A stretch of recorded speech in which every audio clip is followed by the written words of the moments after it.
I made the first greatest mistake of my life. I got married in 1997 as a poor man. And I suddenly realized that when you are single and poor, there can be an excuse for your poverty. When you are single and poor, there can be an excuse for your irresponsibility. But don't ever try to be poor as a married man, because there is no romance without finance. If you think love is blind, marriage will open your eyes. I fell for the trap of I love you the way you are. I was born again, honest and naive. And I did not understand that naivety will put me in trouble. So when I got into the relationship, I told the woman, you know what, this is who I am. I'm a pastor. I have 200 members. I've written this book, that book. I believe my future is bright. She said, no. It's not about money. I love you the way you are. And I fell for the trap. I did not know that I love you the way you are does not mean I love you to remain the way you are. I did not know that I love you the way you are was a statement of faith. That when a woman tells you I love you the way you are, she's honest and sincere, but she has a calendar in her subconscious mind that if I suffer with this man, at least the way they go within 2 to 3 years, maximum 5 years, he go change, he go blow. No, in this kingdom we don't blow, we grow. If you jump up, you will come down. If you grow up, you will stay up. We don't blow, we grow. So, and if at the end of that expiration your story does not change, our own story will change.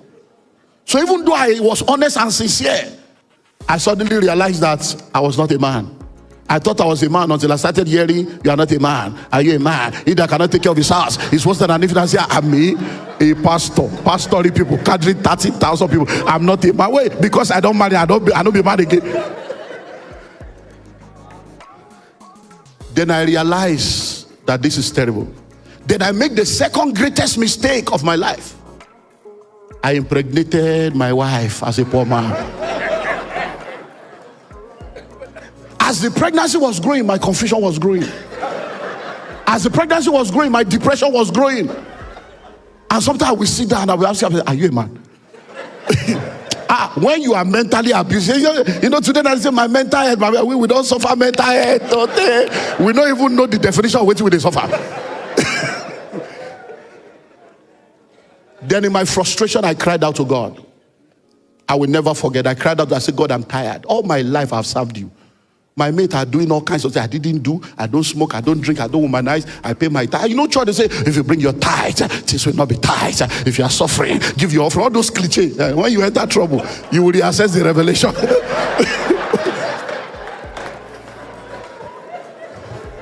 So I began to cry, and every scripture I threw at God, I just kept hearing, who told you? Who told you? Who told you? Who told you? Then, for the first time in my life, I suddenly realized that many of the things I held on to, I did not have a personal conviction about. I suddenly realized that many of the things I believed and practiced was based on pastor said, bishop said, reverend said, papa said, not encounter with the Lord for myself.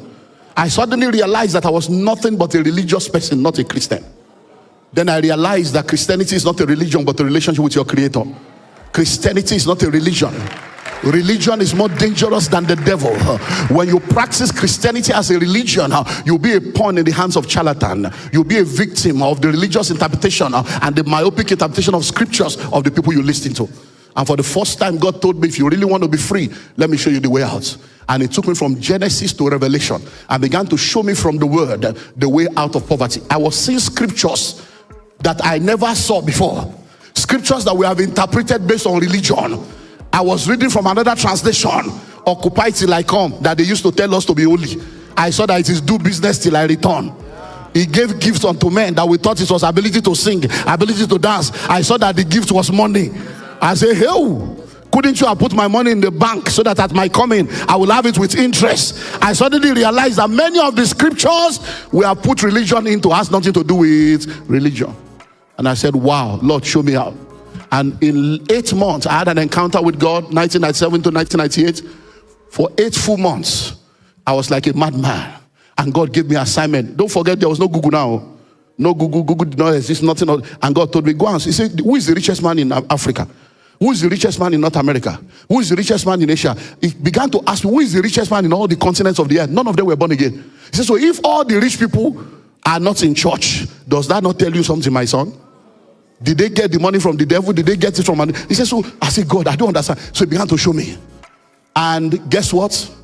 I studied the rich and wealthy people on the face of the earth. I studied their life. I studied because the success leaves clues.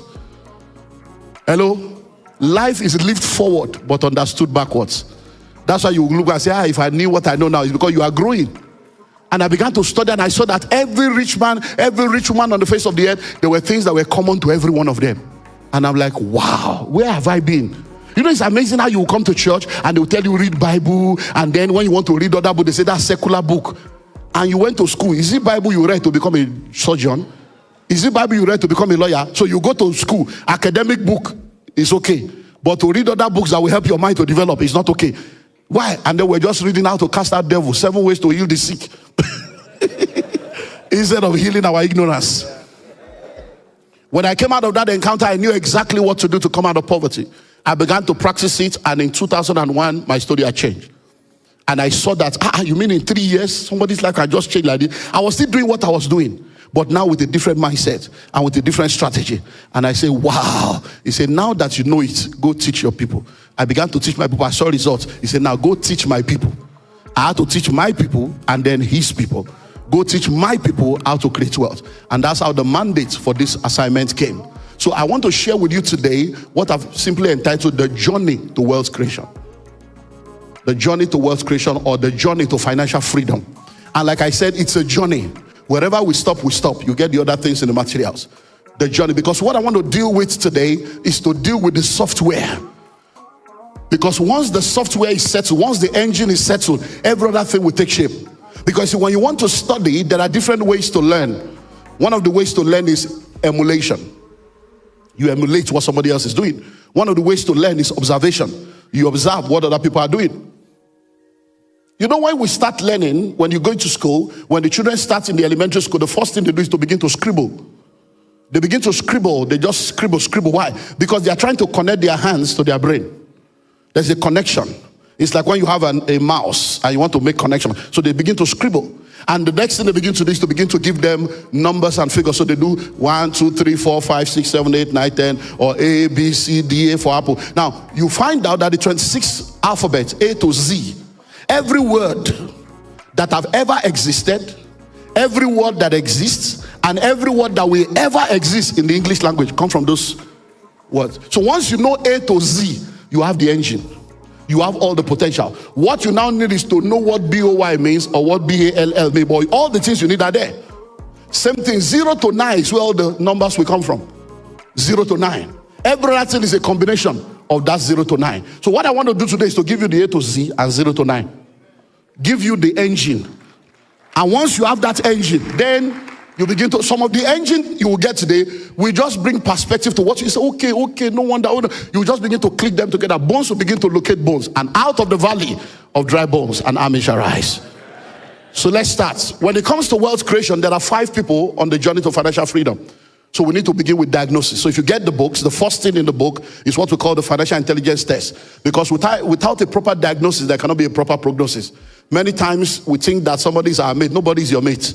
You are in a world and in a class all by yourself. Even twins that came from the same womb are not mates. One came before the other. So you need to do a diagnosis of yourself. So in the books, when you get it, you see 26 questions that you need to answer that will help you to be able to do a proper diagnosis of yourself. Because many times you are surrounded by people that don't tell you the truth. And they make you believe all is well when it's not well. But when you are not there, they tell the other people it's not well. Oh. But they made you. Haven't you seen people that dress terrible? And you are feeling, you are like, did you not look at the mirror before you left the house?